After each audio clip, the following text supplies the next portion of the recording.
My name is Jessica. I always thought I lived in a safe world where the worst thing that could happen was a broken nail plate or a missed bus.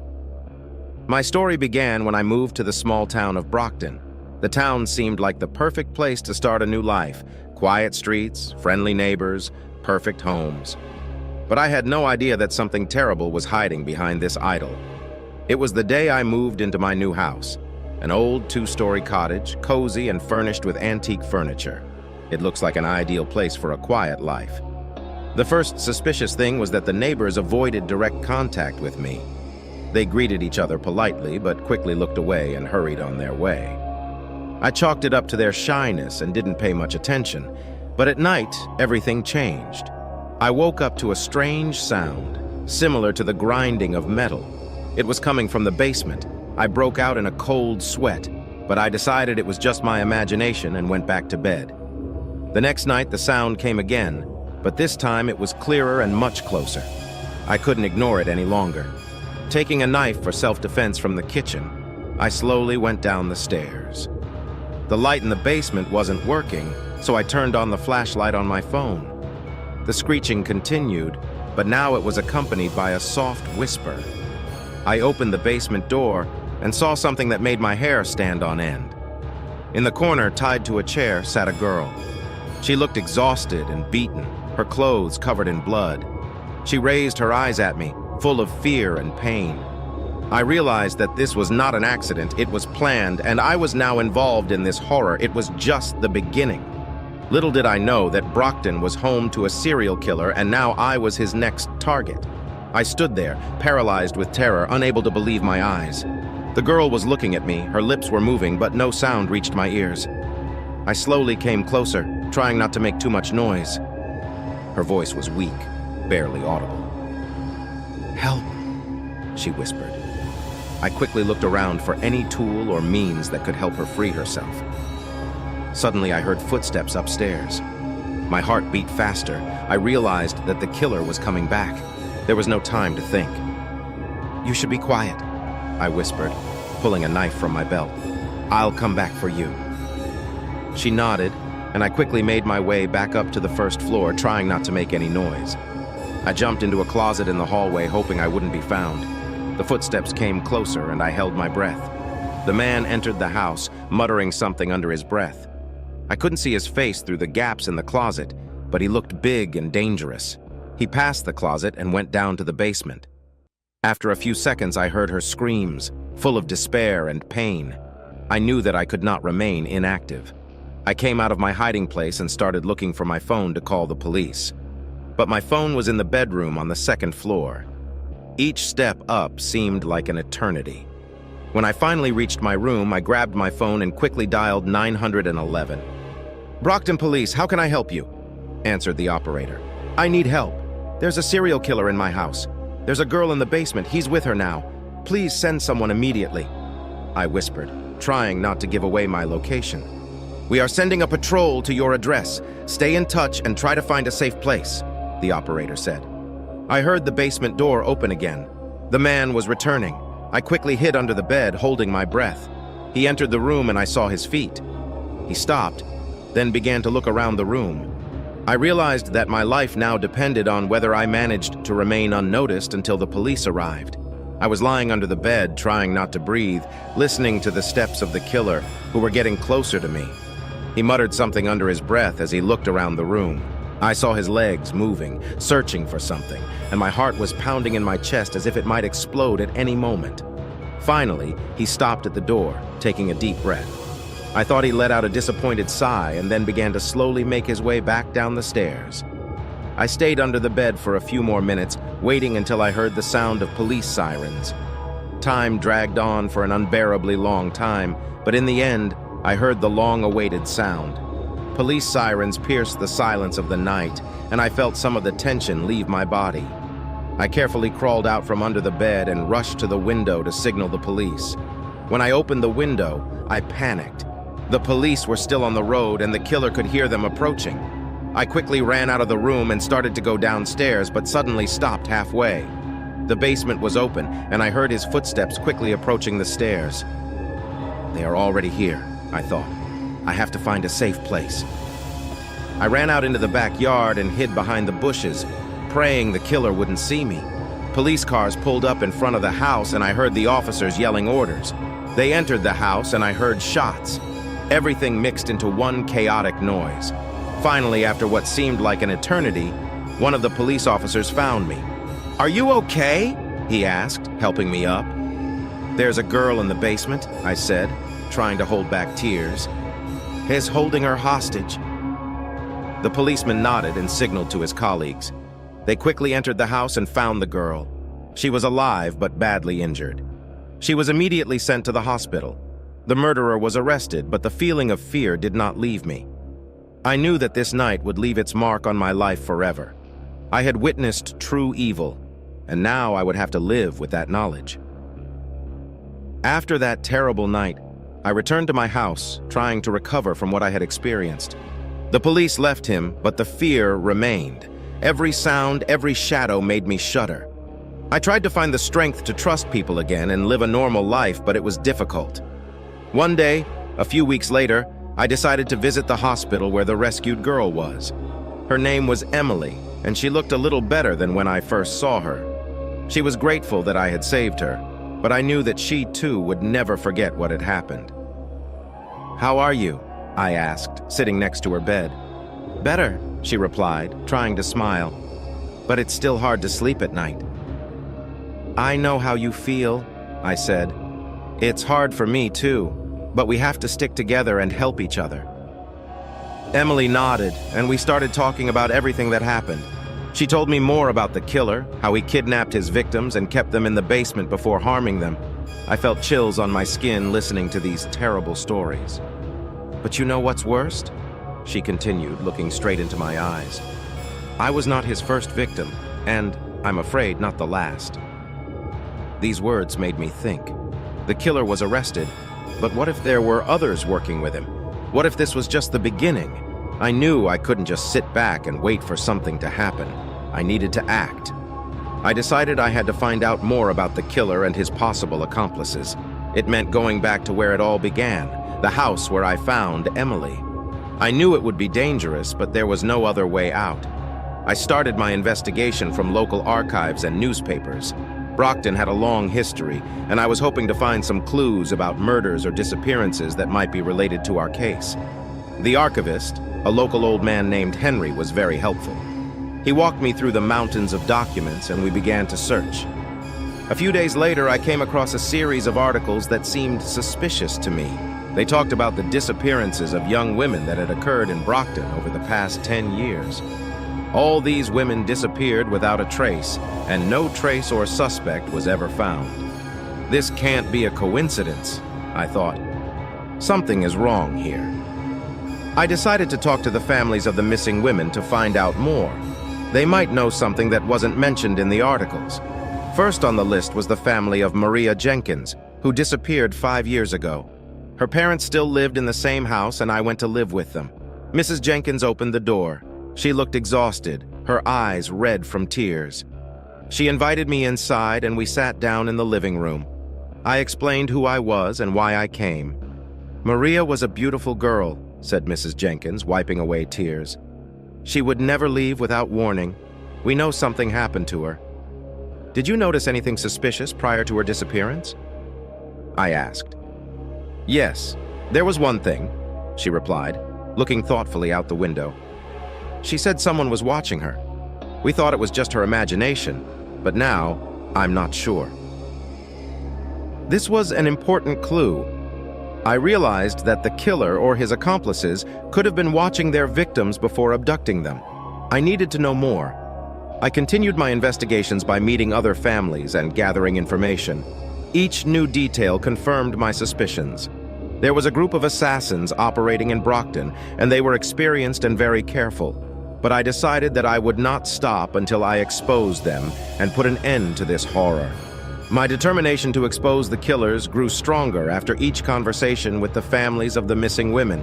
Every new detail, every little clue confirmed that there was a group of killers operating in the city. I realized that I had to act carefully so as not to become the next victim. The next step was to seek out those who might know more about the activities of the killers in Brockton. I turned to detectives who worked on cases of missing women. One of them was Detective Jonathan Reed. He was already retired but had extensive experience in the police. I found his address and went to his house. He lived on the outskirts of the city, in a small but cozy house. When I knocked on the door, he appeared almost immediately, looking at me suspiciously. "How can I help?" he asked. "Detective Reed, my name is Jane. I'm investigating the disappearance of young women in Brockton. Maybe you heard about the recent case with Emily? I rescued her, and now I'm trying to find out if there is a connection between these disappearances."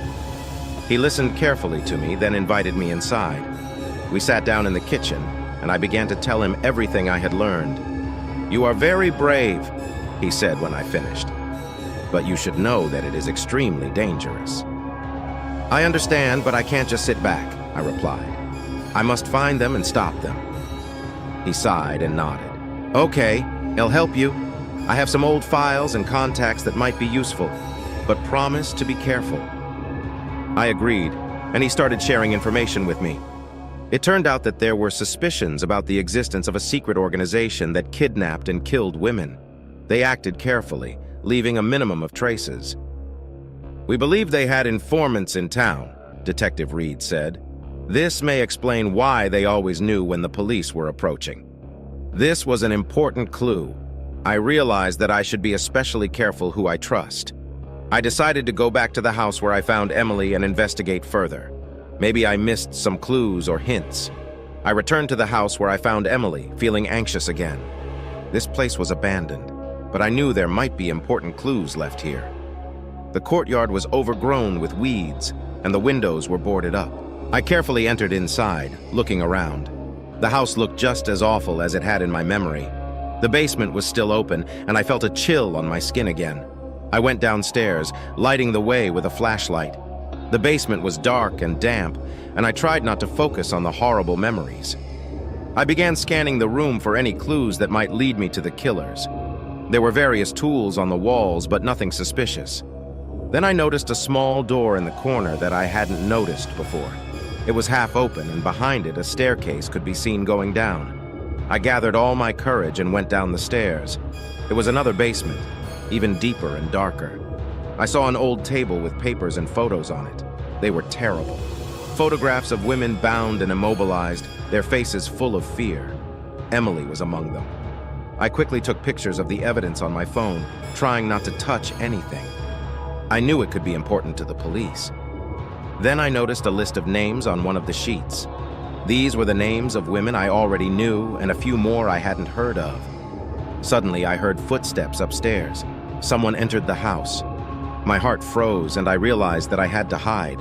I turned off the flashlight and lay down under the table, trying to be as quiet as possible. The footsteps were approaching. I heard someone coming down the stairs. My breathing became fast, and I prayed that I wouldn't be found. The killer looked around the room, and I saw his feet very close. He stopped at the table, and I felt sweat form on my forehead. "What are you doing here?" I heard his voice, and I was overcome with horror. My heart stopped when I heard his voice. I was sure that he would find me, but suddenly he retreated. Footsteps began to recede, and I heard him climbing the stairs. It wasn't until I heard the front door close that I finally dared to exhale. I stayed under the table for a few more minutes, trying to calm down. Then, sure that the killer was gone, I got out of hiding and quickly left the basement. I knew I had strong evidence and needed to notify the police immediately. I quickly ran to my car and drove to the police station. All the way, I was afraid that the killer could track me down. When I arrived, I was met by the officer on duty, to whom I immediately showed the photos and the list of names I had found.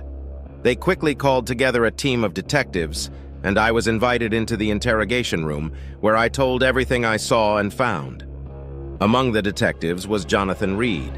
He listened attentively without interrupting. "You did a great job," he said when I finished. "These photos can help us find these people and save other women." The officers immediately went to the house I described. Jonathan stayed with me, and we began to discuss the next steps. He knew that now we had to act quickly to prevent the killers from hiding. The next day, the police organized a large-scale operation to capture the criminals. They collected all possible resources and began raids on possible places of their shelter. I could not sit idly by and decided to help as much as I could. I met Jonathan again. We looked through all the documents we found and tried to find additional clues. The list of names I found was particularly important. He pointed to connections between victims and killers, as well as possible new targets. We discovered that all the women who disappeared were connected to a certain nightclub in the center of the city. It was a popular place for young people, but I would never have thought that it could be associated with such horror. We decided to visit this club to find out more. When we arrived at the club, it was already full of people. The music was playing loudly, and I felt anxious. We started questioning the staff and visitors, but no one noticed anything suspicious. However, one of the barmaids said she saw some of the missing women in the company of men who frequented the club. They always came together, she said, and then I didn't see them again. This was important information. We realized that the killers used the club to find their victims. Jonathan decided to stay and continue the investigation, while I went home to rest and collect my thoughts. When I got home, I felt exhausted. My apartment seemed safe, but I couldn't shake the feeling that someone was watching me. I checked all the doors and windows to make sure they were locked and tried to get some sleep. Sleep came hard, and I woke up at every sound. In the middle of the night, I heard someone softly knocking on the door. My heart beat faster. I went to the door and asked, "Who is there?" "This is Jonathan," said a familiar voice. I sighed with relief and opened the door. "I thought you might be in danger," he said as he walked inside. "I found something important in the club and I want you to see it." He unfolded a piece of paper with an address on it. "This is a warehouse where they can keep the women. We should go there immediately." I agreed, and we quickly drove to the specified place. The warehouse was located on the outskirts of the city, in a remote area. When we arrived, I felt a strong tension. We cautiously approached the building and heard sounds inside. Jonathan and I decided not to wait for reinforcements and entered on our own. It was dark and quiet inside, but we could hear muffled voices. I was ready for any turn of events. We carefully moved through the dark corridors of the warehouse, lighting the way with flashlights. The sounds were getting louder, and we realized that we were getting closer to the source. My heart was beating wildly, and there was a lump in my throat. Every step was difficult, but I knew we had to go on. Finally, we reached the large room where the voices were coming from. We looked inside and saw several men standing by a table discussing something. Behind them, we saw the cages in which the women were locked. Their faces were pale and frightened. "We must act quickly," Jonathan whispered. "I'll try to divert their attention and you free the women." I nodded, realizing that there was no time to think. Jonathan entered the room, attracting the attention of the men. I quickly made my way to the cages and started looking for the keys. Finding them, I began to unlock the locks, freeing the women one by one. One of the men noticed me and started shouting. I realized that we had little time and hurried to free the last woman. At that moment, Jonathan collided with the man, trying to buy us a few seconds. "Run!" I shouted to the women, and they rushed to the exit. I came back to help Jonathan. We struggled together with the men, trying to hold on. Suddenly, one of them took out a knife and rushed at me. I backed away, but he grabbed my arm. The pain was unbearable, but I gathered all my strength and pushed him away. At this time, Jonathan neutralized another attacker. We broke out of the building and saw that reinforcements had already arrived. The police surrounded the warehouse, detaining all the suspects. The women were saved, and I felt relieved, even though I knew this was just the beginning of the fight. After that night, events began to unfold rapidly. The police arrested several suspects, but we knew that this was only the tip of the iceberg. Jonathan and I continued to investigate, trying to find everyone involved in this network. We discovered that the organization had deep roots in the city and had been active for many years. Each new fact only strengthened our desire to bring the matter to an end. The women we rescued were willing to help by testifying and sharing their experiences. Jonathan invited me to his apartment to discuss the next steps. We sat at the table looking at the collected documents and planning our actions. I felt that we were on the right path, but at the same time, I knew that danger still loomed over us. "We have to be careful," Jonathan said as we discussed the plan. "This organization has influential friends, and they can strike at us at any moment." "I understand," I answered. "But we have to stop them. They cannot go unpunished." We worked through the night preparing for the next phase of the investigation. As dawn peeked through the windows, I felt tired but also determined. I knew I wasn't going to stop until I got the job done. The next day, we went to see one of the suspects, who was the owner of a nightclub. We knew he could be a key figure in the organization, and we intended to get as much information from him as possible. We arrived at his house early in the morning. It was a large, luxurious mansion surrounded by a high fence. Jonathan knocked on the door, and we waited for it to be opened. A few minutes later, a middle-aged man appeared, dressed in an expensive suit. "How can I help?" he asked, looking at us suspiciously. "We want to talk to you about your club's activities," Jonathan said. "We have some questions you could answer." The man reluctantly invited us inside. We sat down in the living room, and I felt the tension rise. Jonathan began asking questions about his connections with the suspects and the activities of the club. The man refused to answer at first, but then he realized that we know more than we think. "Okay," he finally said. "I will tell you everything I know, but you must promise to protect me." We agreed, and he began to tell. It turned out that the club was just a front for their activities. They kidnapped women who came there and sold them into slavery. He gave us the names of other members of the organization and the addresses of their hiding places. This information was extremely valuable.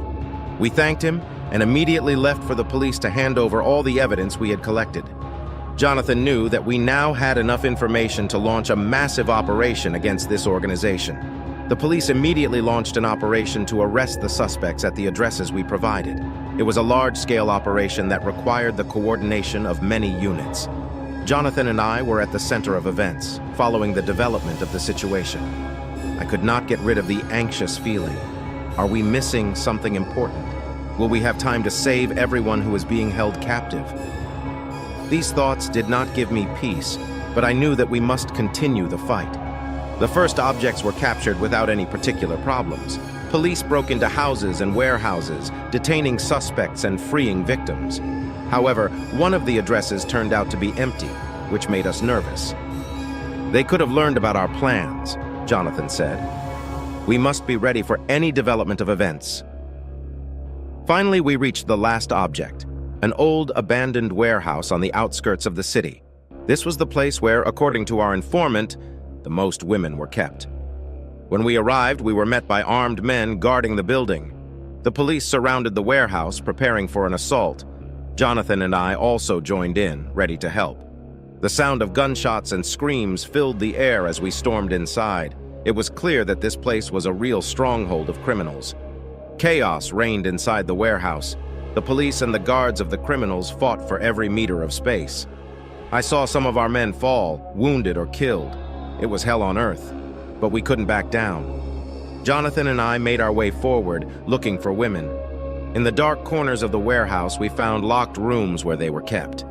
Their faces were pale and scared, but there was also hope in their eyes. "We came to save you," I said, opening one of the doors. Women rushed to us, crying and thanking. We took them outside, where they were met by doctors and policemen. The battle continued for some time, but in the end we were able to capture the warehouse. All criminals were either detained or destroyed. It was a great victory, but I knew the fight was not over. After the operation, we returned to the police station where all the participants gathered. I saw the tired but satisfied faces of the policemen and doctors. We knew that we had saved many lives, but we also knew that there was still a lot of work to be done. The police chief thanked us for our work and noted that we had taken an important step in the fight against this organization. Jonathan and I received official thanks, but the greatest reward for us was seeing the rescued women who were now able to return to their families. After the meeting, Jonathan and I decided to rest for a while. We went to a coffee shop nearby and ordered coffee. Sitting around the table, we discussed our next steps. "It was hard, but we did it," Jonathan said, smiling. "We saved many lives today." "Yes," I answered, feeling relieved. "But we must continue. This organization is not destroyed yet, and we must find everyone involved." We spent the next few days analyzing the collected information and planning further actions. The police arrested many suspects, and we hoped they would provide new evidence to help us expand our investigation.